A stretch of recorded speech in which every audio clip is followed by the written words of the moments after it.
There's something in here with us. God. That ball has moved. Look at your meter, look at your meter. Would you please tell us your name?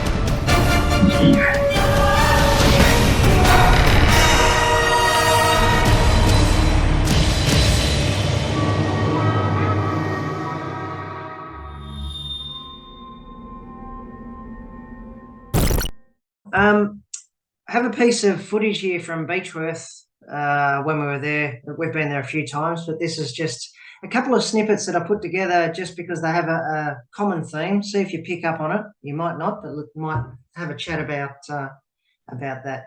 See if you can pick up on it. Okay, we ready? Now you've got to share All screen. right, I'll share the screen. Right. Okay, thumbs up. Everyone can see the screen. Yeah. All right, we're going to play. I feel like I'm in this body, but I have no control over it. It's funny actually because your feet look a little bit pigeon-toed, which you are not. I'm very hot, so there's a lot of energy coming close to me now, and I actually feel like, oh my God, the thought crossed my mind that I want to grab you by the throat. Well, don't do that.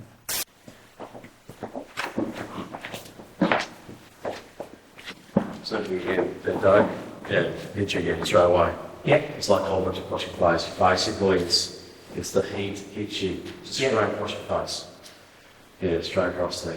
Just in that. So it comes straight in the entrance. Yeah. And just hits you like it's there's a probably 8-9 degrees here at the moment. That feels like it's 25 when you walk into there. Okay. And this building's just it's open. It's 11 o'clock at night. Yeah. So it's not warm. No, it's very cold. So we're actually rubbed up. Yeah. But you walk through there, it's bang, it's a heat wave that hits you. So who picked the theme? The commonality between the two? Anyone? Okay, well, I'll tell you. I'll tell you what it was. Both those bits, although they were quite different, both Karen and Greg mentioned how hot they were.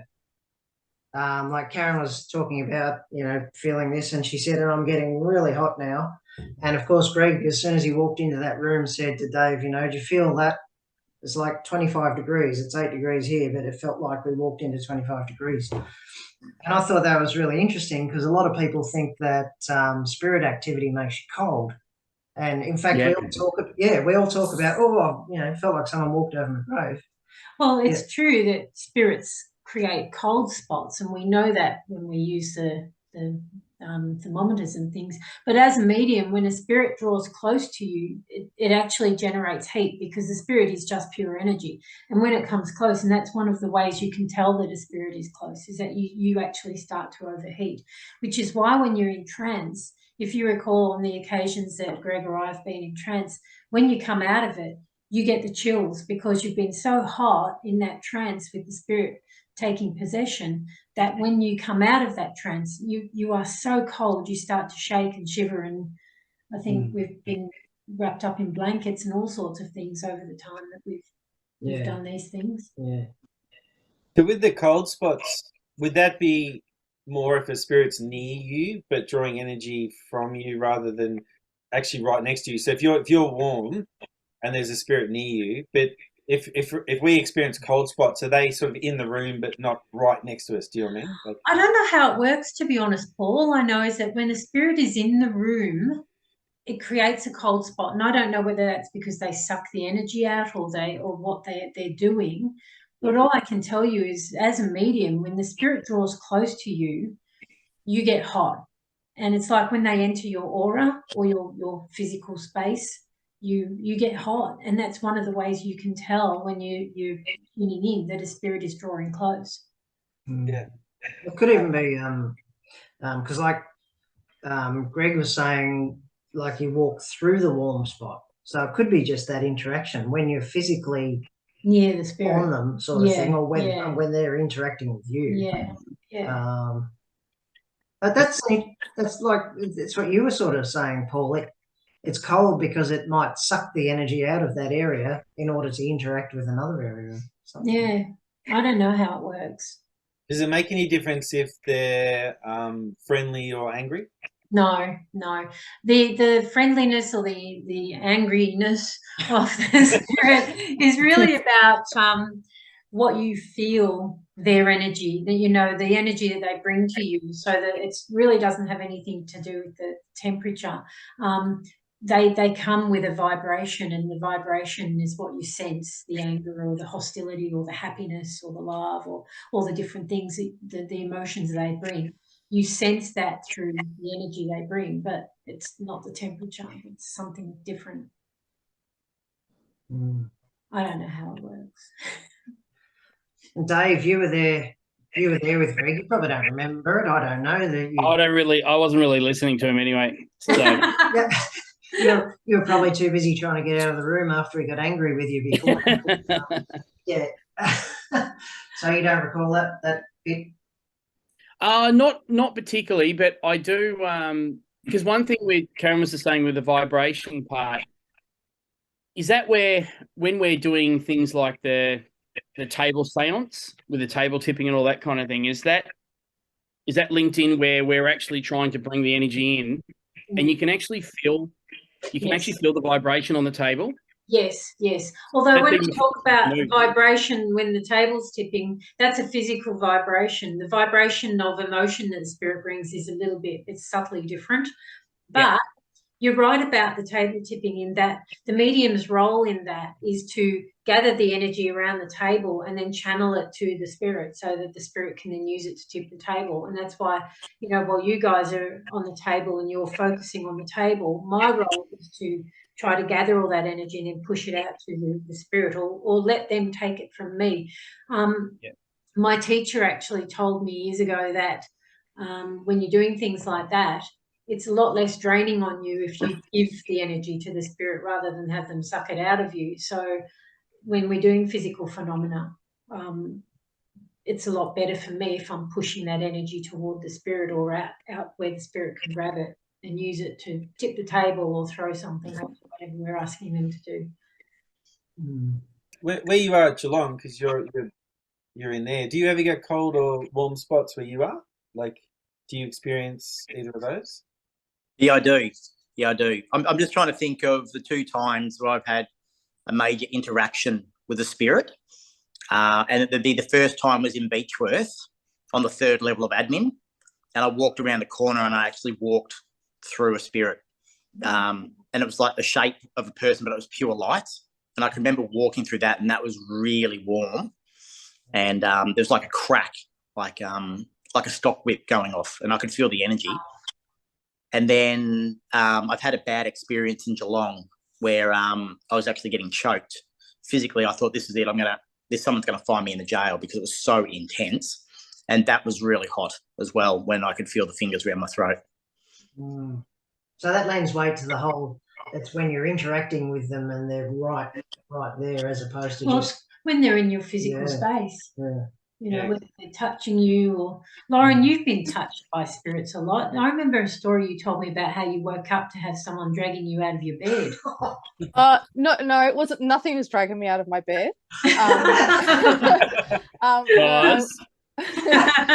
I remember one time I woke up and I couldn't move. And I don't know if it's like that sleep paralysis thing, but there was like something next to my bed and it was like stroking my arm, and that was like freezing cold, the touch. Yeah. I don't know how to explain that, if it's like a sleep paralysis type thing, but I was awake, but I just couldn't move. Is that what they call like the night terrors? Yeah. I've only had that happen that one time, but when it touched me, it was cold. But I remember as well at Beechworth Lunatic Asylum when we did that rescue circle, and it was all cold behind us.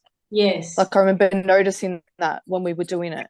Yeah, that's because we talked about it at the end. In the spirit, in the center, because we were trying to guide the spirit to the right place. We had the spirit with us, but beyond that space, it was cold because the spirit's energy wasn't there. It was in front of us. Yeah. Okay. Yeah. You know what's interesting too is I've noticed that when it's really hot, as in weather-wise, there's no spirit activity. And the colder it is, there's more spirit activity. I noticed that in Beechworth, and I've noticed it in Arradale, and I've noticed it in Geelong. That's really interesting. Yeah. Yeah. It's worth a thought. I wonder why that would be. I don't know why. Yeah. But you know what? I'm just thinking about that now. When I do readings, I find the energy in me, the more energetic I am physically, the better the reading. So all I can think is that maybe when it's a hot, muggy day and we're all feeling a bit blah, maybe our energy isn't up enough for spirit to come close, because spirits need energy to manifest.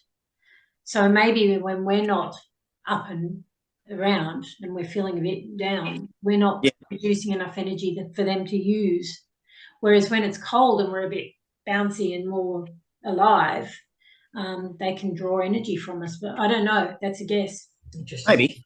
But even on a broader scale, just obviously now living in a building, that even when it's hot, I don't hear anything in the building. There's no footsteps, there's no doors, there's no whistling, there's nothing compared to when it's colder.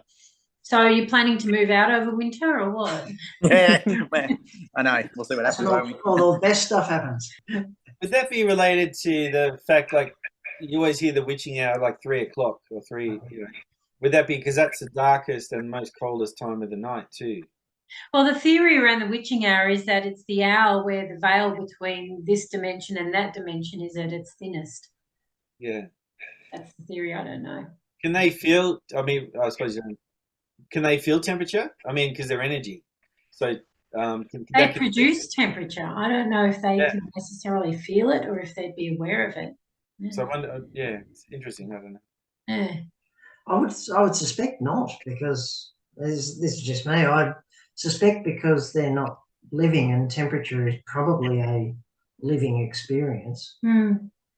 If they're not living, they might take offence at that if you're listening. You're a mark man, Stu. I can feel them all over me. Yeah. But the temperature might be something that, as you know, living beings that we feel that they might not. That's just how I would think of it, but I don't know. Have to ask them. Well, all those things we need to ask. Why didn't Silverbirch ever tell us? That's right. Well, heat has like a vibration and energy. So when there's a lot of that around, they can't come through as much. So when that's, you know what I mean? So it's almost like more of a vacuum when there's no little heat around. So it's easier for them to come through. I don't know. Yeah. Oh, I see what you're saying. Yeah. Oh, this is becoming very physics. Very physics. Very physics. Yes. Thermodynamics? No. It's all about the debunking first, and then. Karen, can you remember? Can you remember where you were in Beechworth, where that clip was? No, I actually don't remember that happening at all. If I didn't sit here and look at that video now, I wouldn't have thought that it had happened. I don't often have memory of what I've done and what I've seen and what I've read. And people often say, "Oh, and you said this and you said that." I often don't recall any of it. All right. I'm trying to remember. I think it might have been upstairs. You know the central staircase in the main building? Yeah. It might have been upstairs there somewhere. You didn't recognise it, Rob? Do you want me to play it? No, I didn't. No. Shall we play it again and see if it... It was really hard to say where the windows were quite high. So I was possibly thinking it was the old laundry. Maybe. I'll tell you what. I'm going to share the screen again. Looks a little bit like, remember was it the nurses' station on the first floor or something up the top? I'm not really seeing anything. So I'm just chopping it along to see if it's... What about where Greg was? Because that was more lit. There's a window to your left. Yeah. But it's quite high. Yeah, it is, isn't it? Yeah. Actually, I'll play it through and see. I feel like I'm in this body, but I have no control over it. It's funny, actually, because your feet look a little bit pigeon-toed, which you are not. I'm very hot, so there's a lot of energy coming close to me now, and I actually feel like, oh God, the thought crossed my mind that I want to grab you by the throat. Well, don't do that.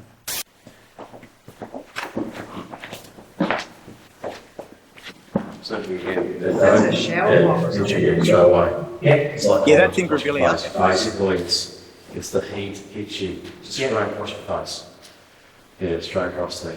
Just an As soon as it comes straight in the entrance, Yeah. and just hits you like it's there's a probably 8-9 degrees here at the moment. That feels like it's 25 when you walk into there. Okay. And this building's just it's open. It's 11 o'clock at night, Yeah. so it's not warm. No, it's very cold. So we're actually rubbed up. Yeah. But you walk through there, it's bang. It's a heat wave that hits you. Yeah, so they're not the same spot. I No, they're remember. not. Yeah, Karen's was upstairs in one of the buildings, and I think Greg's was out in.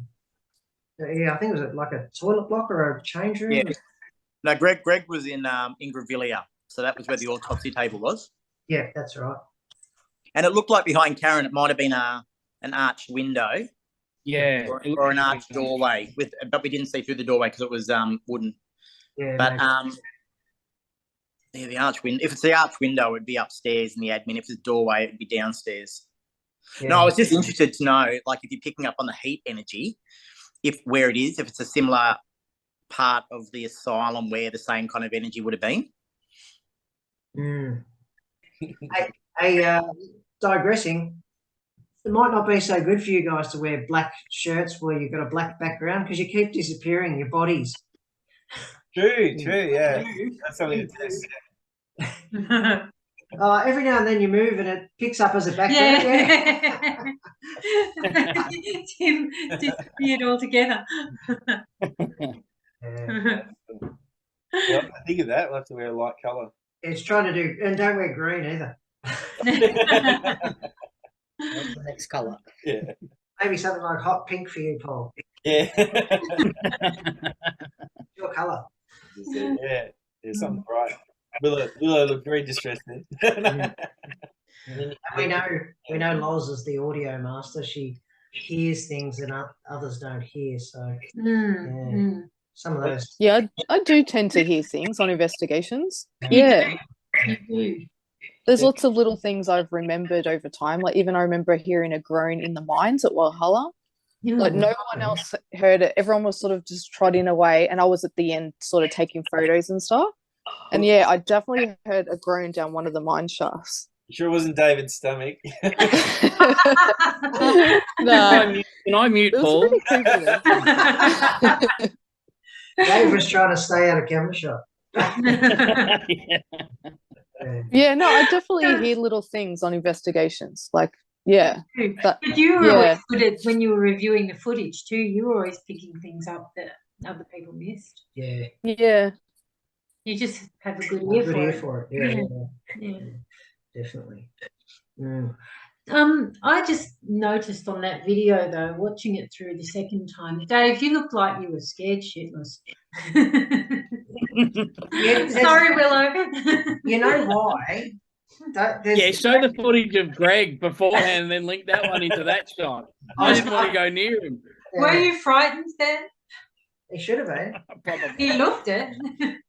Have you got the footage of when I'm trying to, like, basically I'm swearing at Paul, trying to get him out of the way while Greg's coming at me like TT? You mean Paul that's not on the video anymore? Where's he gone? Yeah, look, it's a ghost. Yeah, dear. Magic. No, I'm saving it for when everyone's here.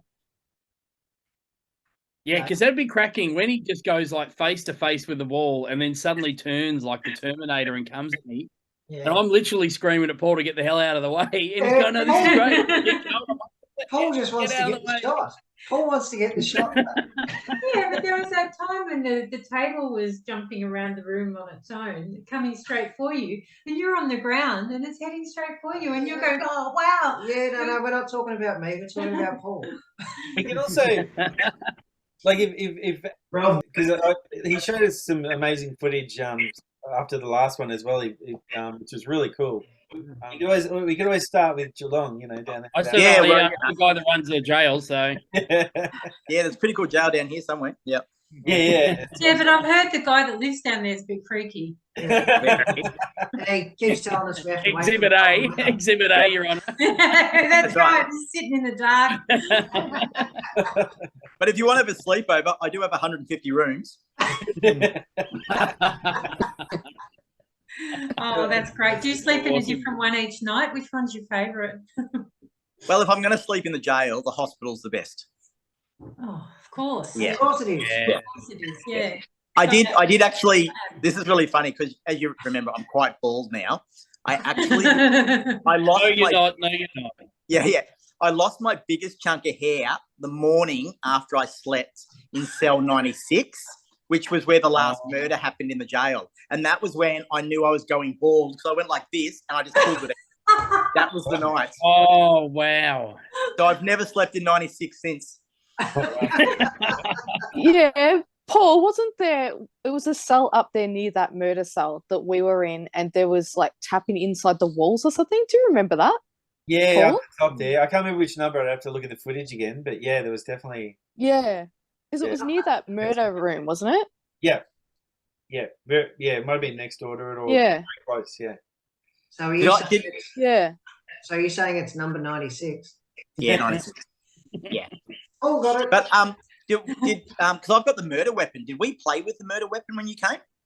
No, I don't remember that. Yeah. Right. Yeah. Talking about it the other night at the pub, and Loz is saying yes. Did you? Yeah, I'm pretty sure it might have even been me. I took something into, I think, that cell, and was it like a little knife thing? Yeah, it was. Yeah. Yeah. I took it in there and did the lone visual, but I stuffed it up with the camera. I don't know if you guys remember, but it wasn't recording properly in that, so I ruined that whole one. But yeah, I was in there doing a visual, just a lone visual with that little knife thing. What's it called again? Those little stabby things. Yeah. Yeah, it's a boning knife. So they stole it from the kitchen. Yeah. Okay. She's a character in Succession. So what's the difference between that and a shank? What's a shank? Well, a shank is it's a weapon that's been made. Okay, so it's not. Yeah, gotcha. Yeah, so it could be anything. Yeah, or it could be a knife that's just been sharpened or cut into a different shape. Okay. Oh, oof. Awesome. It's horrible. But now since last time you were here, I've got so many different trigger objects that is relatable to the building that we can play with. Geez, you're just a barrel of laughs, aren't you? Oh yeah, great party tricks. you with all your friends there, all crowded around. Yeah, absolutely. Yeah. Next time we Skype, I'll Skype from the morgue. Yeah, do it. Absolutely do it. You know what, Rob? As I'm looking at you, I'm finding it hard to look at you. I keep looking over your shoulder. Yeah, I do as well. I know. Little peering eyes. Are there eyes? How many people are standing behind me? Yeah. Yes. I wouldn't want to guess. I don't want to hear.